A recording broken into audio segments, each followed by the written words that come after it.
தமிழக வெற்றி கழகத்தின் தலைவர் விஜயை பார்ப்பதற்காக மதுரை விமான நிலையத்துக்கு வந்த தொண்டர் மீது பின்னர் பாதுகாப்புக்கு வந்த பாதுகாவலர்கள் துப்பாக்கியை வைத்து தள்ளிய சம்பவம் பெரும் பரபரப்பை ஏற்படுத்தியுள்ளது.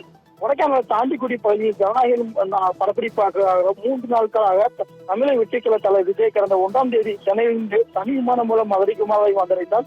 அப்போது மதுரை விமான நிலையத்தில் ஆயிரக்கணக்கான தாவக தொண்டர்கள் மற்றும் விஜய் ரசிகர்கள் கூடியதான பகுதியில் பெரும் பரபரப்பான சூழ்நிலை காணப்பட்டது. இந்த நிலையில் படப்பிடிப்புக்காக கொடைக்கானல் சென்ற விஜய் இன்றைய தினம் மதுரை விமான நிலையத்துக்கு சென்னை செல்வதற்காக மதுரை விமான நிலையம் வந்திருந்தார்.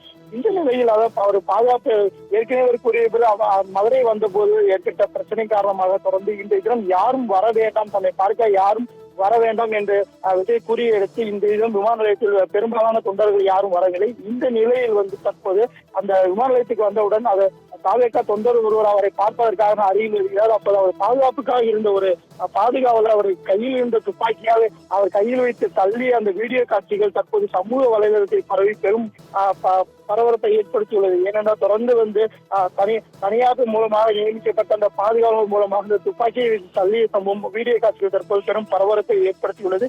இந்த நிலையில் ஏற்கனவே கூறியது போல பத்திரிகையாளர்களின் அங்கு வாக்குவாதம் ஏற்பட்டது. ஏனென்றால் தொடர்ந்து அந்த தனியார் பவுன்சர்கள் தொடர்ந்து பின்னர் பாதுகாப்பில் இருந்த போது பத்திரிகையாளர்களையும் தள்ளிவிட்டு வீடியோ காட்சியை எடுக்க விடாமல் தள்ளிவிட்ட சமூகம் இங்கும் ஒரு பெரும் பரபரப்பை ஏற்படுத்தி தற்போது பரபரப்பை கிளப்பியுள்ளது.